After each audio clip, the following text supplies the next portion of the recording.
Hello everyone, welcome to Inspected Goals, the pod that tries to improve our FPL play through a more analytical approach. Sam is back with me this week after his little hiatus to discuss FPL. Sam, how are we doing? Yeah, doing really well, thanks, Luke. Just say I thought Rich did a really good job last week as well, filled in really well. So I'm sure we'll have him on again later in the season. I'm glad to have Premier League football back as well.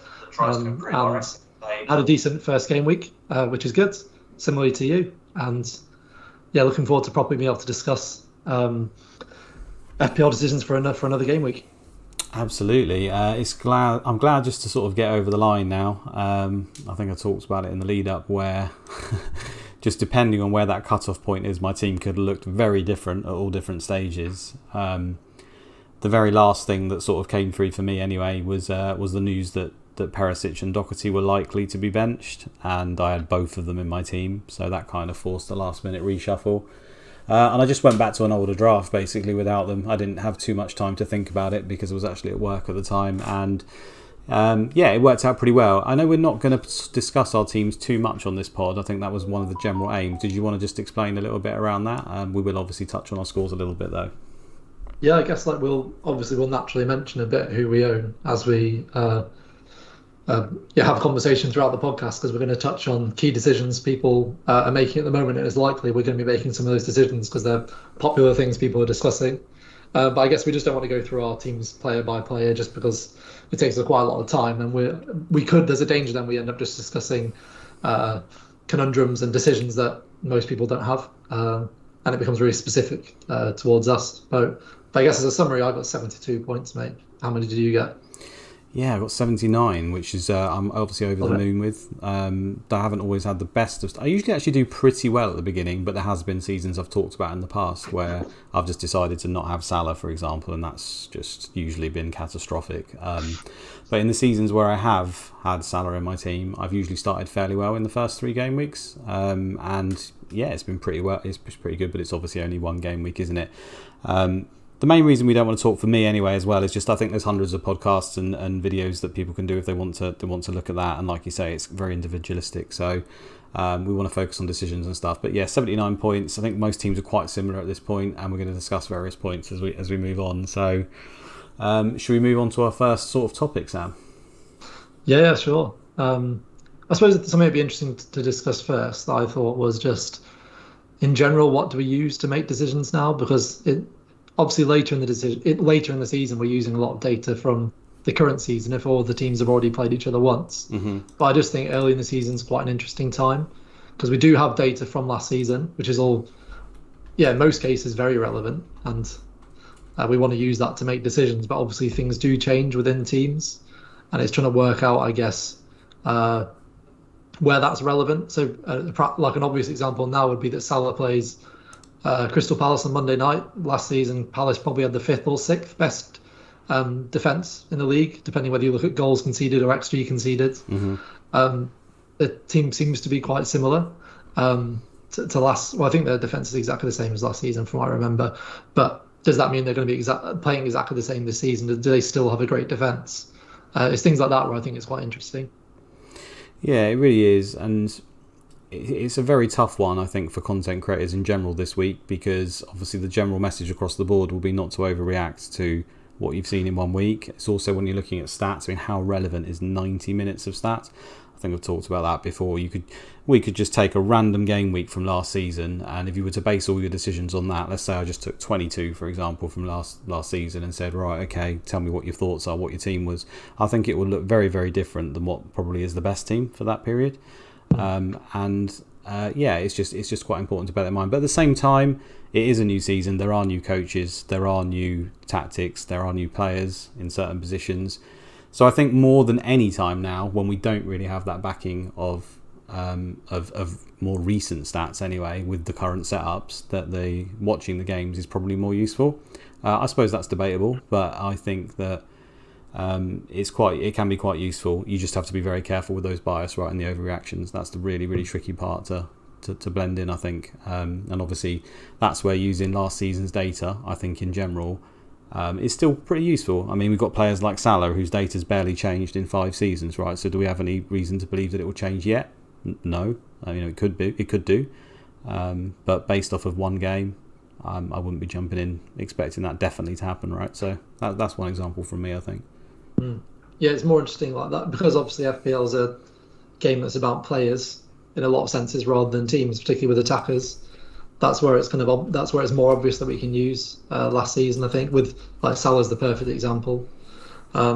Whereas there's just more, I suppose, like nuanced things, particularly if a key player's moved from defence. So like with Chelsea, for example, with Rudiger leaving and them signing new defenders, how much that impacts defence. But it can also impact the attack. Though, like we could see, for example, Salah take a slightly different role with them signing Darwin Núñez and things like that. But again, it's hard to discuss because like even with one game, like even if there's something you've picked up on, it could just be tactical for that opposition. So even like bearing that in mind, it is really, really tricky to judge something based off one match. Absolutely, I do think that's important. I think a lot of the very top coaches now, because they have the squads available and they're just extremely good coaches, they do change their game plans on opponents quite a lot. You know, we obviously saw Man City, that we're going to talk about later, set up in a different way than they did last season. He has used similar before in the past, but a different way. Does that mean he's going to continue down that route? We don't know, do we? You know, it's the same for Liverpool, I would expect, when Firmino and Darwin are playing. You know, there's all sorts of considerations there.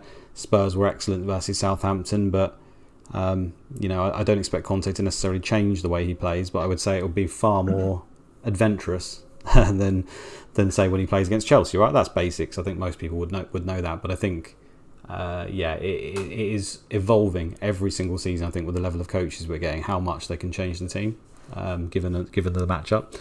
I mean, even stuff like Potter at Brighton obviously is a very good example of doing it. Some of these like slightly lesser teams, you would say, than those guys. Patrick Vieira at Palace, I do think they've got very particular game plans now, and it's just really great to see. I love it, to be honest. I read like quite a good article about Potter, how he played like almost like a Johan Cruyff style 3-4-3 against like the new Dutch manager in the league and beat them. So I quite like that. It's a bit of a flex, I think.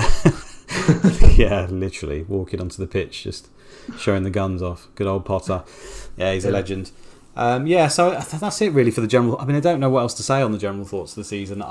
We just need a little bit more data. It's really exciting. I think a lot of the decisions we made at the very, very beginning, have we learned anything new by game week 2 that could completely change what we thought in game week 1? I'd say in most cases probably not. You know, unless you've made a huge mistake, I can't really even fathom what that would be. You know, that 90 minutes could tell you that it's a huge mistake. So yeah, I wouldn't worry too much, is my general message. Should we move on to Kane versus Haaland, because that is obviously the very, very topical thing in the community at the moment. As in, first of all, was it a good decision to even have Kane in the first place? Obviously, they won 4-0. 4-1, wasn't it? 4-1 it was. And he didn't get much. And Haaland, typically, you know, in the swingy season of last year, this was a regular occurrence. Ended up getting a brace. And obviously, it was a worse fixture on paper. So was that a bad decision for you? I know me and you both started with Haaland and we're very big on him, but is it a bad decision to start with Kane? No, I don't think it was. Honestly, I think it kind of ties into what you've literally just said about whether you change your mind based on one game week. Because I think with Haaland, for people who transferred to him now, I can understand that if it was already planned in and that was already part of the strategy. But the thing that I'm interested in for people who have done that already, and they did that without it being already planned, like I do wonder whether that's come from like fear, I guess, with suddenly Haaland playing Bournemouth, and therefore if it's that, is it that they picked up on something in that game, or is that admitting an error and that you should have gone with Haaland first? Like, I think the interesting thing is, would we see so many people doing that if Kane had scored a brace, for example? I don't think we would. Absolutely not. No, I don't. And I think, I think if you went with, if it was part of your strategy to go with Kane and then switch to Haaland, like that's absolutely fine. I wouldn't have planned to do that myself. But you've not changed your mind based on that game.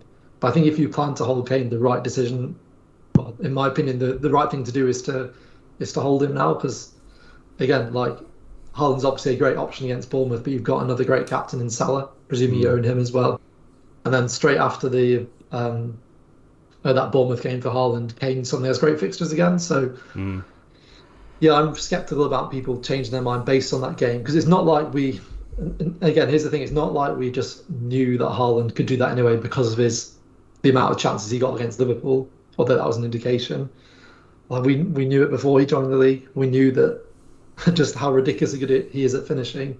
We knew how good he is at getting chances, and we know that he's joined the best team in the world at creating chances. For him to be the focal point. So for me, the main concern in pre-season was just minutes. As soon as I saw him play against Liverpool, in terms of minutes played, I was like, certainly going to be having him in my team. I was really excited to have him when I saw how many chances he got. But if he'd have got very few chances in that game, I still would have owned him. But yeah, it's definitely an interesting one. I think I can see why people would switch to Kane if it's planned in, but maybe I don't. I think it's quite reactionary if it's done on the basis of that one fixture against West Ham. Personally, yeah, I think I agree with you. I am really sympathetic to the people who went the other way. It's because of the price changes, though. Like you said, I agree with everything you've said. If there wasn't price changes, now this is the bit where I always fall down, and it's something that I need to address. Whenever I watch any of the top managers talk, they always say they don't care about price changes. You know, have you ever watched Fantasy Football Scouts series about Meet the Manager, or just any of the top guys in the world in Elite 1K or anything?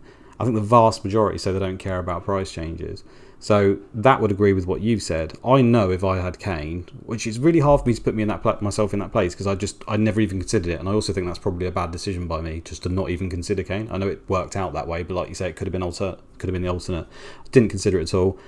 But then to be in a position where straight away he's going up and the other guy's going down, I do kind of feel like I would have still made that move. Like I would have made that move as well that other people are doing, even if I had planned for Kane.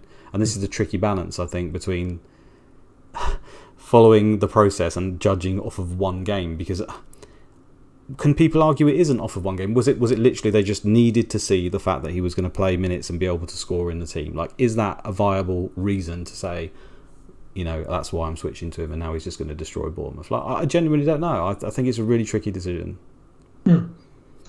Yeah, I agree it's a tricky decision. And I'm probably, it's easier for me to sit here as someone who owned Haaland from the beginning and say, well, that West Ham game shouldn't change anything. Because, like, you see the price rises. And, in fact, maybe more people than I give credit for hadn't planned that move, but had it in their head planned. Yeah, there was such I think a big it will swing be quite because of planned. the price move. For a few people, it will definitely been planned. Yeah. But, I mean, for some people, not necessarily planned, but planned if what happened. Right, okay. Off the basis of points, basically. Yeah, because they knew that if Haaland, Hall and Kane didn't, the prices would change. So maybe people had it in their mind they would do it then. And the other thing I would say, like, if you did plan to have Kane from the beginning, like, it's a good decision. Like, they're both really, really good options.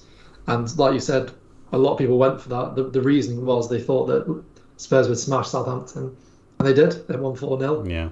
And I think even though Kane got nothing. It was Son who got the assist, wasn't it? So even though they weren't that involved, like, I've seen the highlights and Kane had chances. And just in general, predicting the team to do well and score that many goals, you'd expect their involvement. So I think like we got really fortunate as well as Haaland owners that it was that way round. On another day, it could be the other way around. On another day, Salah could have blanked and Kane got the same score as Salah and Haaland as well, if you relate it to him. So I think definitely we got fortunate with that one. And I'm really excited for that Bournemouth game actually with City. Just because I think it's interesting because West Ham kind of came at them quite a lot. And so that created space, particularly for that second goal with Haaland. The defence are quite high up when Haaland makes that sprint through the middle and De Bruyne plays the ball through. Barely space. He's like a rocket, isn't he? Yeah, he's phenomenal. Yeah, I know, it's unbelievable. He looks almost like comical the way he runs because he's so big and it's always the way for anyone. It's like Peter Crouch trying to leg it. It'd just be hilarious. But yeah. With the Bournemouth one's interesting because they might just decide from minute one we're just going to play a really low block. And so I still think like City will win that game comfortably, but I just think it'll be interesting to see how Haaland gets his chances, whether he gets more chances from crosses, or whether we still get to see like similar types of chances. I think that's interesting. Yeah, it was interesting because the way they set up in the game, they didn't really set up for crosses, did they? Particularly, it wasn't that way. I mean, we'll talk about it when we get to the Man City team, but old school style. I think if you had most like old school British managers, and even if it was Haaland, they got in, they think, well, we need to get crosses in for the big man. But that isn't where Pep went. Shock. Yeah. I wouldn't beat yourself up, is all I'm going to say. I do Yeah. think I would have made the move from Kane to Haaland at this point, even off of the back of one. So I'm a bit of a hypocrite, but I think it's the price changes that force me, and I can't do without that. Like, I can't ignore that, and that's part of a weakness in my game, potentially, because at least you're right, from next week, I mean, even next week, but Kane could easily score against Chelsea, I think, and then after that his fixtures are great, and then we start to see Man City play every 3 days or so, don't we? So Haaland's minutes start to get managed, where it's expected at the moment that Kane... Richarlison's not going to affect Kane too much, and until we've got evidence for it, I would say that Kane's probably going to play a lot more minutes, right? So, we might be switching back, but sometimes you've got to go with the market. There is a money game within the game, isn't there? And although the top managers say not to play it, I can't help but think that it might be useful all the time. I think. Sorry, go on, Luke. No, that's it. That's it. So I was just going to say on that, it reminds me of the conversation people have around taking hits. People often see that managers who are doing well have taken very few hits and assume that therefore it's always good to take less hits, when we know that's not always the case. I think it's sort of similar with team value. People make that same mistake of confusing correlation with causation. And it's actually, if you happen to have players that do well and make good decisions, obviously your team value is going to go up. In the same way, if you do that, it's likely you're not going to need to take hits. Yeah. So it's not that you see those managers who are doing really well at the end of the season and they've got really good team value. It's not necessarily they're doing that well because they've built up that team value at the beginning, and therefore their wild card, they had more money to spend. It's just a natural byproduct. Absolutely. Of doing well and picking good players. So I try not to worry about it, definitely, but I definitely take it into account in terms of sometimes making earlier transfers. Sometimes, but rarely. We'll have to talk me out of them, I think. I think also in terms of just touching on player prices and stuff, there nearly always is an alternative, isn't there? It might not look quite as sexy on paper, but it's even stuff like off of the back of game week 1, we can make maybe a few assumptions. Stuff like Saliba looks like he might stay in the team and he's 4.5. I've got Gabriel in my team. Is he worth the extra 0.5? Maybe, but potentially not, right? I think Walker's a similar situation at Man City. Could save quite a bit of money there by going to him. There's a few of those that pop up, right, where I probably would prefer the more expensive player just to be extra sure, but it's looking a lot better. And that's kind of a touching back on what we said right at the beginning, the extra information. For me, it's more about the minutes again of these players, right? They're not questionable as players. It's more questions around their minutes and their role in the team, which is what we're learning on each given week that goes forward. The Saliba one's a really good example, actually, isn't it? Because obviously, with that one, we know that now Tomiyasu and Tierney are training again. And so both probably available. So if we see Tomiyasu come back into the team and Saliba's suddenly dropped and White and Gabriel play again, we need to take more time to consider him. But if suddenly Tomiyasu comes back in and White's dropped and it's Gabriel and Saliba, that's suddenly really interesting. So for people who are wildcarding early, that's probably enough weeks to decide that he's a good option if you consider him to be a first choice. So I think that's a really good example, actually, of something you can pick on even with just one game. It's more of a tactical thing or a team selection thing. Absolutely, I agree. What should we move on to? So I suppose the most obvious thing after discussing Kane and Haaland is to discuss the next topical thing, which is Salah versus Haaland for captaincy. I've got both in my team. You've got both in your team. Which way are you leading? Because it's very close, I think. Yeah, I'm leaning towards. Yeah, I've been on Haaland. I'm pretty certain I'll captain him, to be honest. So I've not actually changed the captaincy to Salah. I've still considered him, I guess. But for me, it's just it's the fixture. It's what I mentioned earlier about Palace's defence is really good. It was really good last season. I think that holds more weight than their poor defensive performance in the first game of the season against Arsenal, because they were playing a good team. So yeah, and Bournemouth are a newly promoted side, so I think there's reason to believe. Again, even though they won, didn't they, on the opening game? Did they? They won, didn't they? Yeah, they won 2-0, yeah. Yeah. So even though that happened again, I think the fact they're a newly promoted side holds more weight than that first game of the season. So I think when you think about the fixture specifically, I think there's more chance of Haaland having a massive fall. I hate to. I don't like captaining a player who. That's probably a bad example, actually, because Salah could easily score a hat-trick against Palace. I was going to say I like to captain a player that in my mind I can imagine them scoring a hat-trick and going massive. And I think Salah definitely could score a hat-trick. Yeah, of course he could. Yeah, that's a silly comment. But I think that's more likely from from Haaland, I guess. And I think it's interesting that the models actually have a generally edge salary even when you adjust the minutes to like what you think is reasonable. And maybe that's maybe. But I think what you'll see is people who use models actually go more with Haaland as well. Okay, it's interesting, isn't it? Because at the moment on FPL Review, game week 2, it's got Haaland at 7.5. Bearing in mind this is an average, guys, people who don't really use them. And it's got Salah at 8 at the moment. That's on the current markets. Obviously, things will change. That's quite a big difference, that as well. Yeah, so it's 0.5. The minutes there for Haaland 77, Salah for 83. So it's pretty damn close there. Like you say, if you were confident Haaland plays the same amount of minutes and you bumped him, obviously be a little bit closer, but not too much closer.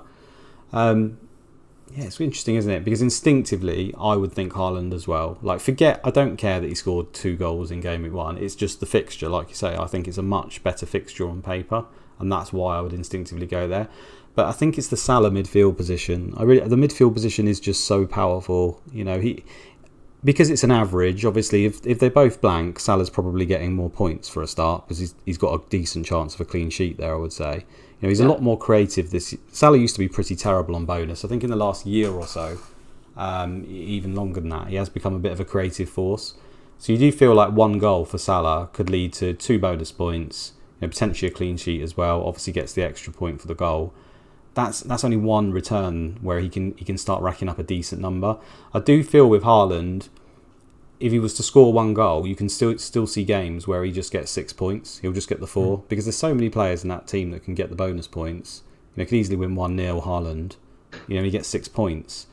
I don't think people talk about explosiveness and all this stuff. I'm not sure I buy it. I just go by the averages. But it's easy to see that, I think, with him. Whereas Salah, I think it's quite hard to see him ever really get. I mean, first of all, he gets extra point for a goal, like I've just said, but to get 6 points is quite tough for him, I think. So yeah, it's an interesting one. And generally, Liverpool at home to Palace. Palace were great the other day. They are a good team, but they're heavy favourites, aren't they? And I can see the argument. I just hope it's not a massive swing, which we keep happening, whichever way you go. I hope it is if I captain the right one. Well, yeah, but you're like that. On the screen at the moment, I've got Chase's his goal charts that we brought up last season, which is predicted goals game weeks 1 to 8 using his algorithm, and it's got Liverpool down at 1.9 goals for game week 2. It's got Man City for 3.2 goals in this game. That's a big difference, isn't it? Now, obviously, the individual player, may not score any part of that, but the fact that Man City are projected to score that by the numbers. Sorry, go on, mate. I was just going to say, therefore, I know it's not using quite the same model that the review is, or the same algorithm, but it surprises me, therefore, that Salah is then a little bit higher. I guess it's just that average thing I'll come back to again. But yeah. Yeah. What I was going to say on that is that's very different to last season as well, when you'd have seen that, but still would have gone with Salah. Is the fact that if you think, like in my head, Man City are going to beat Bournemouth like 4 or 5-0. Like that's what my head's saying. Probably realistically 3. That's me like over exaggerating my head and getting excited. But because I think they can score more, usually with Man City last season, that's likely to be spread around the team. But with Haaland now being this focal point, plus on penalties, that definitely becomes more. But is he the focal point on penalties? Because we haven't had enough games to say that, have we? It looks like he's going to be, but is he definitely? He took a penalty when Mahrez was on the pitch, didn't he? No, not penalties. Sorry, the focal point. I'm saying we're saying he's going to be the focal point. He's going to score loads of goals, but we don't have enough. We don't have enough games to categorically say that. That's just the feeling, isn't it? Because he has scored the goals when he's been on the pitch so far, but it's been a very, very small amount of time. Yeah, but he's also scored the goals throughout his career so far. Yeah, and he's one of the best strikers in world football. I think it's clear when you look at things like press conference comments from Pep, like the whole of last season, talking about the fact they need a striker, despite them probably being the best team in Europe. I know they didn't win the Champions League, but being one of the best teams in the world, like he wants a goal scorer and a striker. So I just feel like I'm willing to make that assumption that he is going to be that focal point. Let me throw a pitchfork moment at you then, because I think it's been noted by quite a few people, and I don't know if it's a factor. I looked at the temperatures. It's supposed to be 30 degrees at 3 p.m. in Manchester on Saturday. Now that's hot. I'm hot in this office right now. If I was out there playing football, I'd be dead within 30 seconds, I think. But hopefully Haaland's a bit fitter than me. or Man City in general. And I think then I looked at Liverpool on Monday, and it's 20 degrees, and there's a little bit of rain as well. Now, is there anything in that at all? Because I've got something I just want to say at the end of it, but I'll ask you first. Is there anything in that at all, in the way that the teams are going to set up? Should we take that into account at all? I think it's so minimal, probably not. But like, if it's going to affect anything, the team without the ball does more running. Right. So the teams that are therefore going to struggle more on Saturday are the teams that run more. Therefore, Bournemouth in this context. And if anything, that means, I guess, Man City try and keep the ball more to preserve their energy. I think the difference is probably minimal. Like, teams have strategies to cope with high heats, whether it's like nutrition, like they'll do things like ice packs within towels that players have around their neck while they're on the bench, and at half time, they'll probably increase the amount of electrolytes and sodium they take in before the game. Teams will use things like menthol gums or menthol supplements. They create like a cooling sensation in the mouth in order to try and lower body temperature and lower at least perceived levels of coolness, and therefore lower RPE, rate of perceived exertion. So teams have ways to cope with that. So I don't think it's something going to be completely unmanageable for the players. And also the Premier League have put in break. They've actually added in breaks during the first and second half as well. But I would just say if it's gonna, I would just say all that's quite interesting, but not that relevant to FPL because it's so minimal. No, carry on. But if it's going to impact something, it's going to impact the team without the ball more because they generally do more running anyway. Yeah. So it impacts both teams. Maybe at least like a slightly slower game as well, more breaks in play. But that's just based on my own experience of. Yeah, but will it affect points? So for you, it doesn't. You don't think it has any effect on points, or if it does, it's so negligible, it's not worth considering. Yeah, I think if it does, it's so negligible, it's not worth considering. I think. Yeah, I dread to think what Man City would like having more of the ball. I know it was a struggle to not have more of the ball at West Ham. I mean, now against Bournemouth, I think we're going to see ridiculous numbers. If Man City score very early on, or even if they don't, to be honest, I think the possession stats are going to be ridiculous from that game. I really do, especially the way they've set up. It's going to be mad. They're going to have so much of the ball. Someone's put in the chat here, Emil has just said that heat probably means earlier subs. I think the whole sub, I think that's a valid point. At the end of the day, if someone's knackered, then you take them off, right? I do think, and we mentioned it before the season started, that this whole 5 sub thing, I think in the very early stages of pre-season, the first few games of the season, we'll probably see more subs just generally because players aren't at their peak fitness yet. I think one thing that I wanted to talk about is Mount got subbed for Chelsea. Now, I know he didn't have a great game overall, but people were really surprised. Like, is there a problem there? Is X, Y, Z going on with him and all this? And it could have been tactical because he didn't play well. There's some information we're not privy to, right? Mount might not have been at his full. He may doing the jump test you've often talked about, stuff like that. He may not have had that before the game, or may not have been reaching the numbers that he historically has been reaching. Maybe advised that he had to come off after that amount of time. I don't think it suddenly means, oh no, Mount's a rotation risk now. I see that discussed in the community. Like, do I need to be worried about Mount now? He's playing Spurs, well, Chelsea's still got great games, and Mount's still a great pick. I don't think that matters. Do you think I'm fair saying that? Yeah, I think that's definitely fair. Yeah, I don't think there's any reason to suddenly think he'll be rotated. I didn't watch that game, but was the general consensus that it was a tactical thing? Was he not playing very well? He didn't. Chelsea's attack didn't play particularly well, but also they kind of put him out on the right. They kind of switched him round the position as well. It's just getting the makeup of the team. It didn't look great, put it that way. Because they expected to win the game pretty heavily, right? Everton, obviously, with injuries coming into it and no striker in it, and it wasn't particularly great. But the patterns of playing with your new teammates and stuff sometimes does take a while. I don't think there's anything in it. That's what I was going to say. It's probably adapting to playing with with Raheem, with Sterling. And it's slightly different. Maybe that changes their system slightly in the way they attack. So they have to be willing to be a bit more flexible at the beginning of the season while they're still working things out a bit. So I definitely wouldn't be concerned about that if I owned Mount. But he's an interesting one because he's actually a player that a lot of people do own. Well, at least I don't know what his ownership is in the game, but it seems to be high in the FPL community on Twitter. But I've seen a lot of people actually considering getting rid of him already, and I think that's probably quite reactionary because he plays Spurs, and maybe people see the opportunity of someone like Foden. So I think if you do that, it's a very aggressive move. Yeah, I can't get behind that. We'd already discussed it. I think the one move that I think has got some merit, even off the base of one, is the Kane to Haaland because of the price changes. Outside of that, I struggle to see any move that's probably worth it.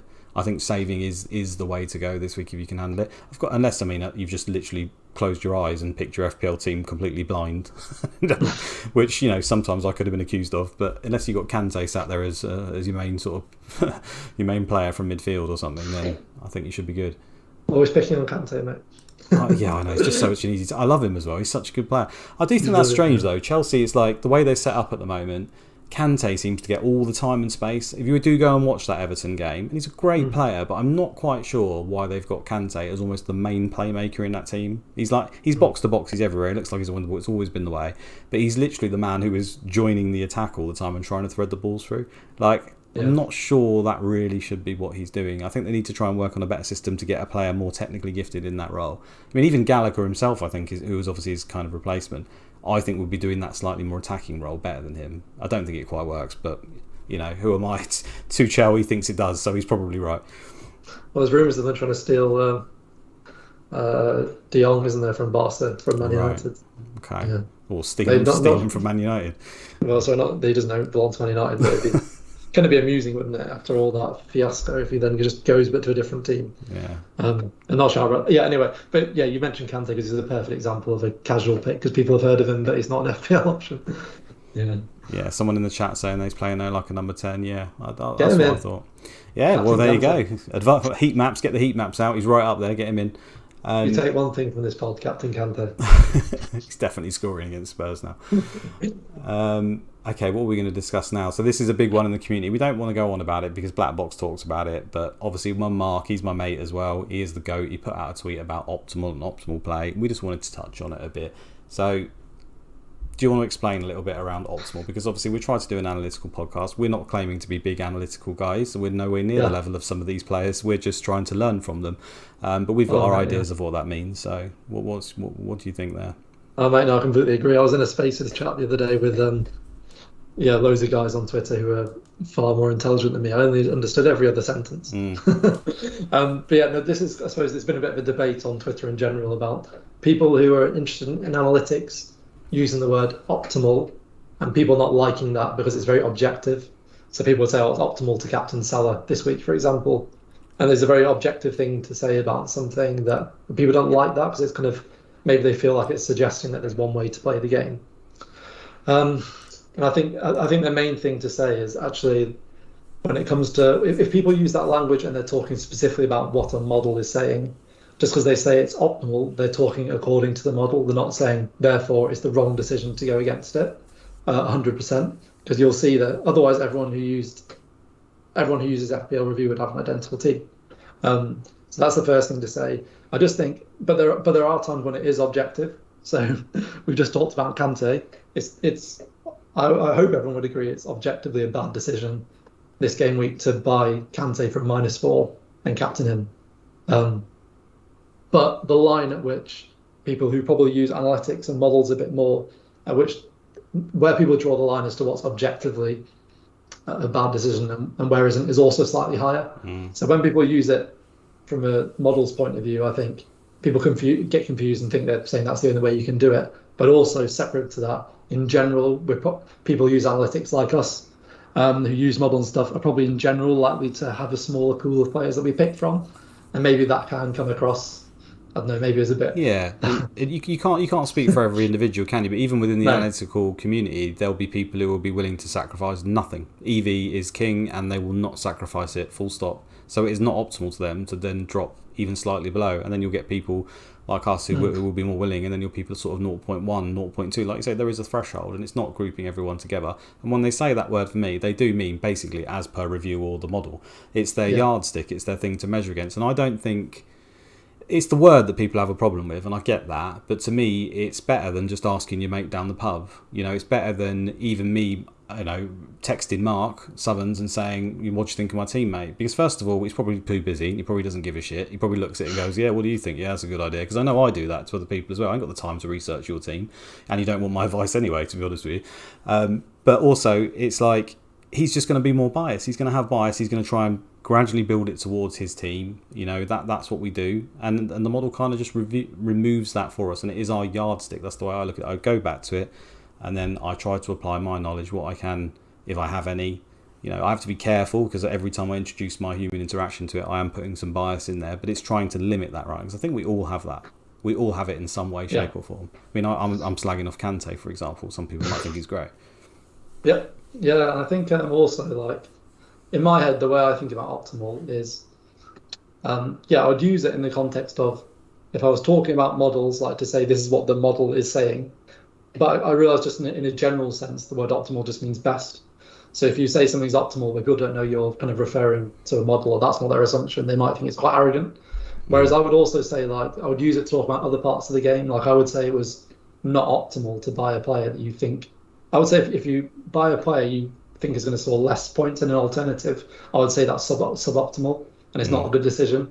So if you're buying a player because it's exciting because their EO is really low, but you actually think another player might outscore them, I think that's a bad decision, therefore suboptimal. Yeah. And vice versa, people do the opposite. They'll buy a player that's really highly owned, but because they may be a bit scared, even if they think there's a better option, they'll go with them. So I think that's the wrong way to play the game. I think it's always logical to play for points. Yeah. And I understand in some contexts, with that specific example, it makes sense right at the end of the season, or maybe on a really, really 50-50 goal. This is another thing I've debated with a few people on Twitter, like FPL Lions, who uses EO a lot more than I do. He's in the chat, by the way, so be careful. To protect rank. Don't worry, I'm not going to slag him up or anything. He's a good guy. Yeah, definitely. Suboptimal at making decisions. No, I'm only joking. I actually think it's slightly arrogant to go the other way. I'm gonna go be harsh and say to think that you know better than the model is quite brave. I think of myself as a decent fantasy manager. I'm not the best by any stretch, but I've been good in other games and I have had some success in the past. And I like to think that I can see things with my eyes and, decide who a good player is. I've had a lot of time playing it.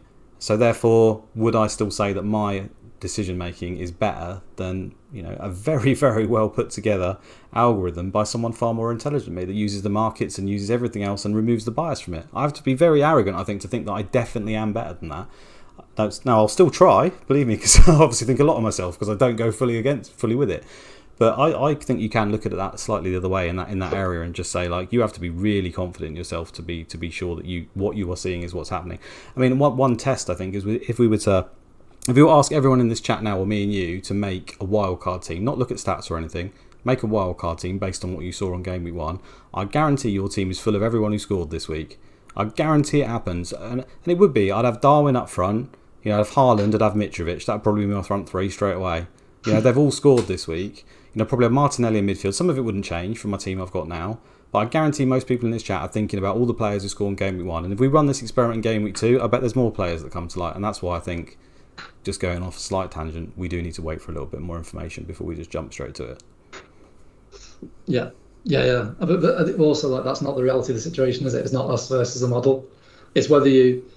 so it's not it's like a tool us. in the toolkit, as someone has just said in Exactly. the chat. Yeah. Yeah, so it's not us trying to beat a model. It's us backing ourselves to beat a model, but we're using that model and inputting our own human interpretation, whether that's something you've spotted in a game, a different interpretation you have about minutes, etc., something tactical. So it's the model versus us and the model together, almost. Yeah, we're in unison. We're one. Yeah, we are one. We want to get that. What's the word I'm looking for? Where machines is it integrate? No, it's not integrate, is it? With an electrical chip. Amalgamate? I don't know what word I'm looking for. I need an analytical person in here who's smart to tell me what the word is. I'll not be sorry. Yeah, you're no good to me. Get out.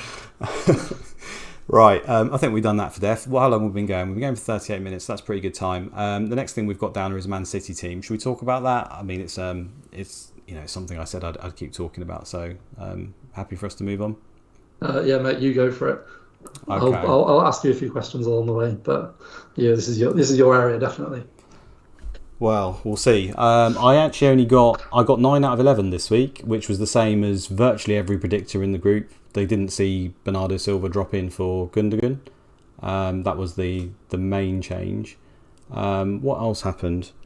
I predicted Foden to start, but I thought that Mahrez would probably start ahead of Grealish because I wasn't absolutely sure that Foden would play on the right-hand side. It was one of those we keep talking about. We think it's going to happen, but we've not seen it yet, right? So I wasn't willing to sort of go there straight away. So that was the two that most people got wrong. Now, the team you can see on the screen is the team that played in Game Week 1. Now, something with Pep that we know about is generally he'll reward players that play well. He does obviously change it depending on opponent, but I think it works very, very well. I think given the nature of the game, how much possession they're probably likely to have, like we've talked about, I can't really see any need to change any of that. I think the team works very well. For me, the main risk areas here are Gundogan.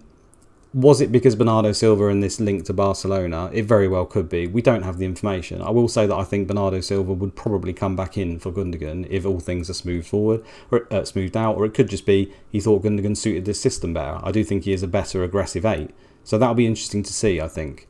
So that one I think is slightly risky. I wouldn't pick Gundogan yet because Bernardo Silva could be there. I think Foden will play, whether it's right or left, I'm not sure. I think this is a good opportunity if he wanted to use Alvarez, because he used the 2 wide players very, very wide, and although they were inverted in terms of their foot, the preferred foot, they received the ball high and then they basically come back down the line and the 8s would go more towards Haaland. So that does suit having opposite foot almost, because you receive the ball and then you come back down, right, and you filter back in.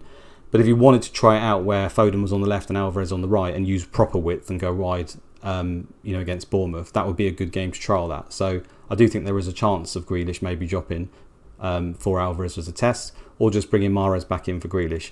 So for me, the 2 risk areas really are Gundogan and Grealish. I think outside of that, I'll be pretty confident on all the others. There is the slight thing about Stones. We've still not seen him, so maybe you could bring him back in. But I think so far Ake and Diaz have played well. And I think Walker playing in that inverted role alongside Cancelo works pretty well as well.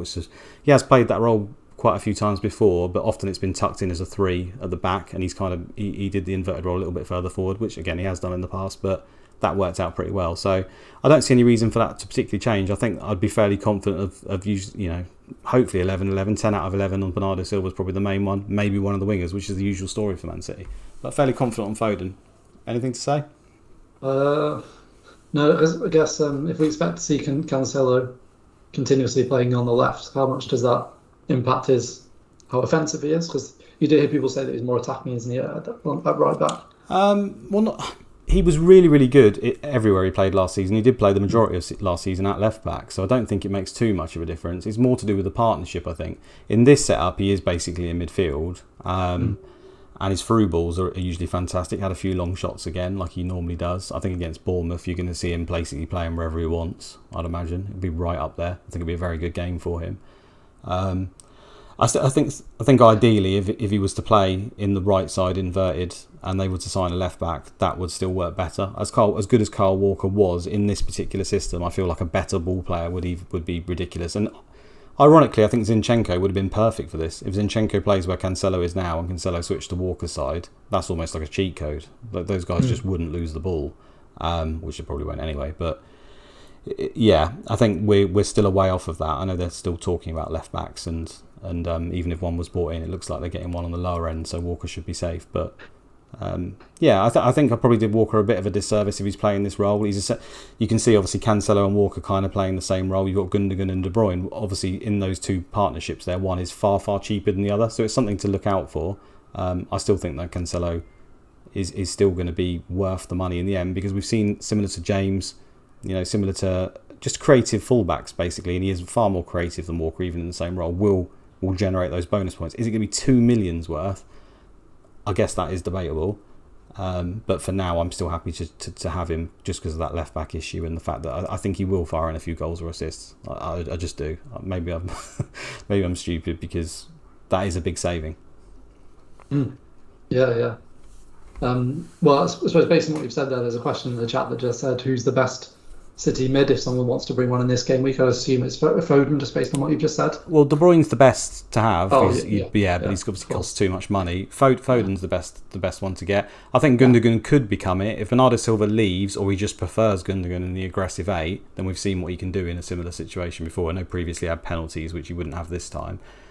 He does take some set pieces as well, Gundogan, or he has done, which also helped. When he was absolute god tier, obviously De Bruyne wasn't in the team, he was on penalties, he was on set pieces, and he was basically playing as the false 9 essentially, or an aggressive 8 and running into the space. But yeah, I think he is interesting, but it's just far too early to say anything on him, because if Bernardo Silva stays, he's getting in the team again. I would have thought somehow, even in this setup, he'll find a way to make it work. So yeah, it's Foden if it's not De Bruyne, yeah, all day. Yeah, don't we have any more questions on that, mate? I think you covered everything you wanted to. Yeah, I think so. I think we can move on. What are we going to talk about next? Yes, our little experiment. Do you want to explain? Yes. So we have I suppose it's kind of to illustrate what we were talking about before, to see what would happen in this scenario. But we've started an FPL team where we're just logging into FPL Review and with their massive data model, just doing what they say every week. So imagining there's zero human input. So we go on, we don't change the settings. We set it to 8 weeks for the optimal team. And then there are some decisions we'll still have to make, like when we play chips, for example, and when we choose to roll a transfer, for example. But generally, we'll do what it recommends. So we've got that team that we set up. And in the first week, so this is the interesting thing, this team has 3 Man City defenders, but I've not seen, there might be a few out there, but I don't think I've seen a single person who I'd consider to be a player who uses analytics a lot, who is set up with 3 Man City defenders. But this is what the model think is optimal to start with. And then we will roll the transfer this week, and then we'll see what the suggested transfers are for the following week. So it'll be interesting this week because the captain will be on Salah again, and it'll be going up against Haaland, like a lot of people are. But we'll be going up against Haaland without even owning Haaland. So it'll be interesting to see what happens there. And yeah, I suppose it's like, this is not how we recommend to use a model to play the game. We're just doing it because we think it's quite interesting to see what happens if you were to do this. And it'll either beat us and make a mockery of us, or hopefully we'll be able to beat it and kind of illustrate that if you use human input alongside the model, you can do better than it. Love that. Playing both sides, so we always win. Love that. Yeah, no, that's really good. And there's another. I'm so sorry. There's another Twitter handle out there which I've totally forgotten. I was going to mention who did this experiment last season. We did talk about it. I think the model finished 289th or something like overall, which is incredible. And he did pretty much exactly that. He decided when he was going to use the chips, and he saved a free transfer every time he could, and then he used 2. Now, that's not always going to happen, and John from FPL Review is very keen to make that clear that that's a very, very lucky season as well. But it's just incredible, isn't it, to think, I mean, this has already been done, essentially, and it was extremely successful. So it'll be interesting to see how close it gets this time. And yeah, you talked about it briefly there about the 3 Man City. It's that kind of decision where we would be scared of locking ourselves out of Haaland, right? So that's why we probably didn't want to do that. But they could be right. I mean, or it could change it in 10 weeks' time. It might change its mind on it. Oh yeah, and there'll be some of the suggested transfers. So like, yeah, it's just there as like an interesting experiment. Like I said, yeah, definitely, and I guess. We'll update every week with just how it did, and then let you know what the transfers are that are suggested for the model itself, and we'll just make those exact transfers. Yeah, and hopefully remember to do it. Yeah, we'll make sure we remember to do it alongside our own teams. Right, yeah. we've got a few questions from the community before we go, so we're going to touch on those. We're looking good for time this week, so that's great. So we've gone over it, but still looking good. Yeah, we've gone over, but good for us. So question 1 we've got from @FPL Tempo. He just says 2 City defenders or 1 City mid and a defender. So he's obviously assuming Haaland there, or just not having him, I guess. But so really the double up on defence, or would you prefer to have a midfielder and a defender? What's your thoughts? I'd prefer the 2 defenders personally. I don't have 2 City defenders currently, and that's the one thing in my team. Like, I maybe think I might have made a mistake there. Look, and I was thinking this even before the first game. So far it's worked out even, because it was basically I was either going to have like Edison in goal or have Saka and have that £8 million midfielder, and I just really like Saka with his fixtures. So that's why I went for the Iverson and Ward double up, so I could have Saka. And so I think Saka got 6 points, and obviously with the defensive double up, most people got 6 points from their second defender, or maybe it was 8 from Edison, assuming they have Cancelo. So at the moment, like, it's fairly even, but that's the one thing where I think if I could go back, even though I've not really lost out on any points yet, that's maybe one thing I would change. I'm not 100% sure, but I had Man City double defence for most of last season. Even early on when a lot of people didn't, and it was absolutely brilliant. And their defence is so much better than anyone else's, I think, and there's reason to believe it still will be this season. It's the same defenders, apart from Zinchenko leaving, and so I would prefer that. But I guess the key thing is if you can get the midfielder at the right time, and like get that big haul that you might not get from someone like Diaz, or you might get less frequently. If you can get like Foden at the right time, that's key. And I also think, interested to get your decision on this, that Foden like could, in theory, like be absolutely nailed and could become a bit of a game breaker. Like, could could have like a 15-goal season, for example, and everyone just owns him 8 million all season. Like that could happen. Yeah, no, I mean, there's part of me that really wants to have Foden, and there always is, and always wants to go down that route. But I think objectively, I mean, FPL review, like I say, I'd have to be arrogant to say that that's wrong. I think he's gone for 3 City defenders for a reason. I think considering Edison is cheaper than he ever has been, Walker's 5 million, Ake's even 5 million. Not that I'd necessarily buy him now, but you've got Man City defenders extremely cheap. And it's more that the minutes are far more predictable for the Man City back line at the moment than the attacking wingers are, because he rotates the 2 wingers, right? He does. I think Foden's probably nailed, but he's not. I can't categorically say he's as nailed as some of the defenders. So my mind always wants to take me to Foden, but I think objectively the defenders are a better option. And although it's only 90 minutes so far, and this is why we have to be very careful, and it's a tough game away to West Ham. The way that they set up in that game was, like I say, more for them to hold the width and then sort of drop and filter back in, and then the 2/8s were closer to Haaland and they were more aggressive. Now, that doesn't mean they're not going to get points from there. I do think Foden's far too good not to get points wherever he played on the pitch. I think he could just swing the ball in at random on his left foot to Haaland's head, like we talked about, classic style. He could go wherever he wants in Bournemouth, and also he could just change the setup. Foden could be left wing, or he could end up being false 9 for part of the game, or just completely change the tactical approach per opponent. So I think it's far too early to say that, but I would say everything at the moment does point towards the double defence. So I think you can hold off for now, and then we sort of reassess it later, right? Especially when the game starts to become all midweek all the time, it just points back towards the defenders again, doesn't it? I think. So it's also you compare them to. I think Man City defence is looking good compared to other options, and the 8 million midfielders, Foden's great, but there's lots of other ones as well. So yeah, it's against the field as well, I guess. Yeah, absolutely.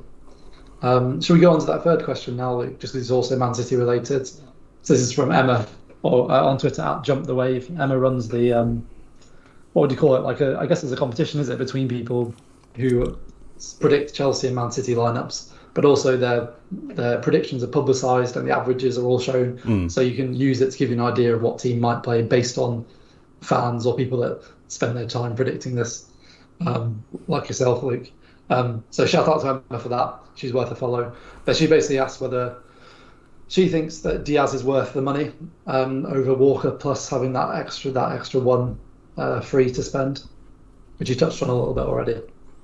Right now, no. I think Walker's for 1 million. The difference is too much, given the role as well. Not that I expect any points to come from Walker, because I don't think you should expect points from Walker full stop. But he is closer to the goal in open play, so he's probably got a little bit more of a chance just from open play. Obviously, set pieces are a thing, and Diaz is a threat. But 1 million. It's probably too much, I think, at this moment. I think the moment they sign a left back, then the information would change, and that could happen. So that would worry me to make that switch. But if you ask me, like, who would I pick right now on a wild card, I'd pick Walker over Diaz, I think. Would you agree with that? Yes, I would agree with that. Yeah. Yeah. Okay. It's an interesting one, but you would go Walker over Ake, I assume, as well, Luke? I think so. Yeah, just because Stones is still there. We don't know what's going to. Stones is too good not to play as well. He is going to come in at some point. It's really hard for him because Diaz is generally thought of as nailed. He's not playing overly well. He was fine the other day, but you would have thought if Stones is going to come in, it makes sense to come in for Diaz because he's right-footed, and Pep really does like this left-footed centre-back, and Laporte's out injured. But then again, we've seen Stones and Diaz be very successful as well. So I think it's just too early to say on that at the moment on Stones, unfortunately.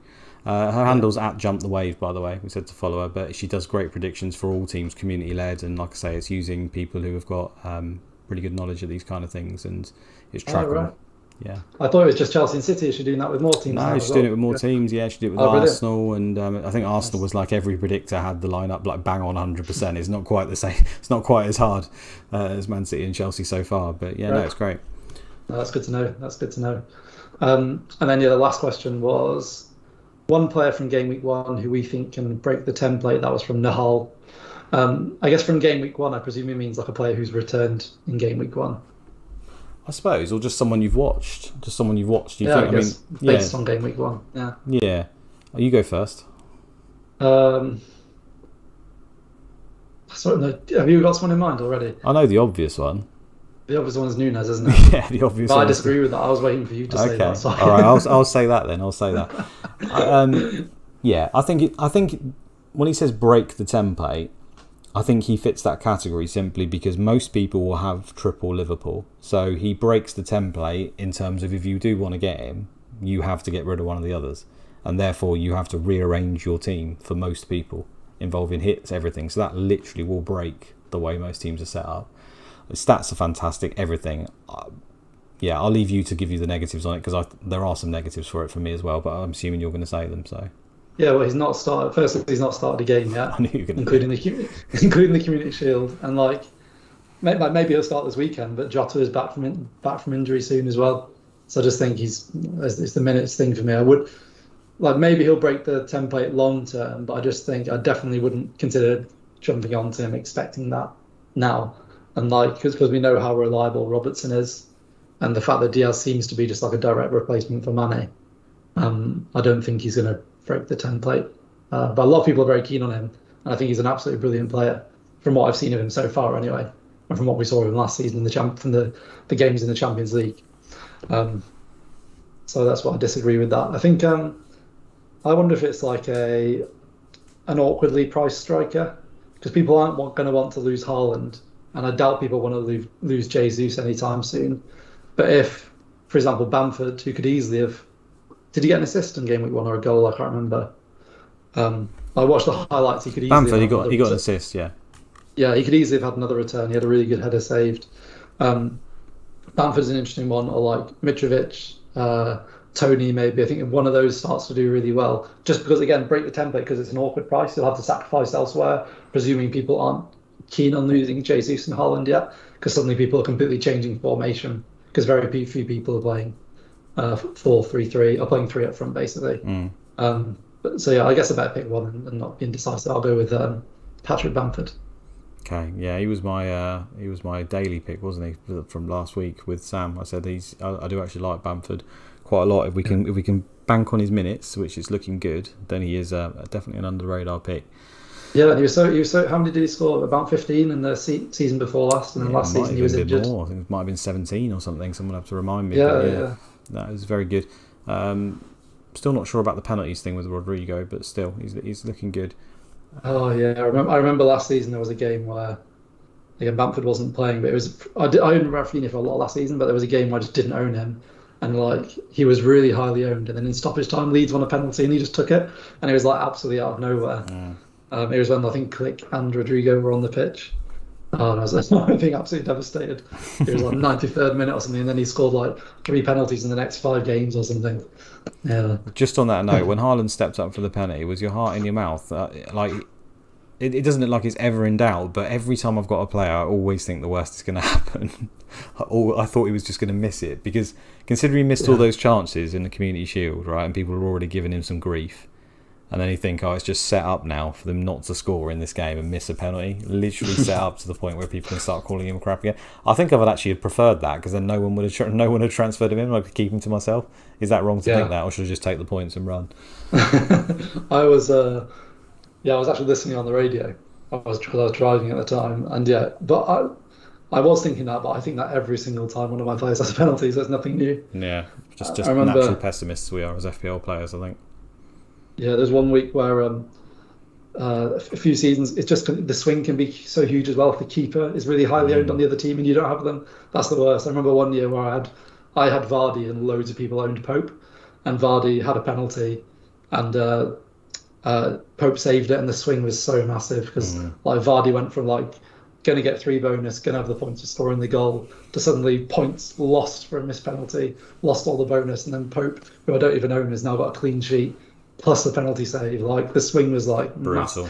It can be brutal, if the keeper is also highly owned. But that's why we love FPL, is for those moments of drama.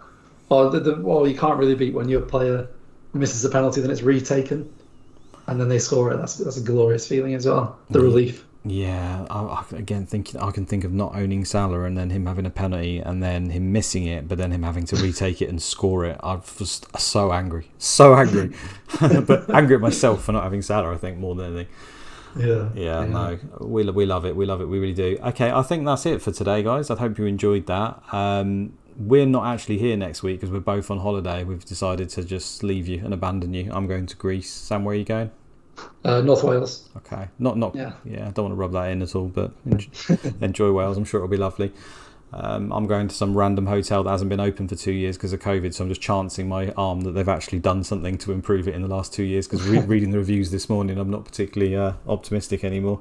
Let's put it that way. I'm going to lead on a youth camp that I've done for years, went to as a kid, and now lead on every summer. So it will be, it's time away. It's not necessarily a holiday. It'll be very tiring, but by the beach in North Wales, it should be good. Nice. Good fun, yeah. Yeah, well, I say mine's a holiday. I've got 2 kids with me, so I'll be stressed as well, so don't worry about that. All right, well, thanks a lot, guys. If you enjoyed it, make sure you give us a like, some comments, subscribe, share it amongst the community. If you're on podcasts, then do the same. Leave us reviews. Just generally share it. We would really appreciate it, because we're brand new and we're trying to grow. So, yeah, it's a goodbye from me.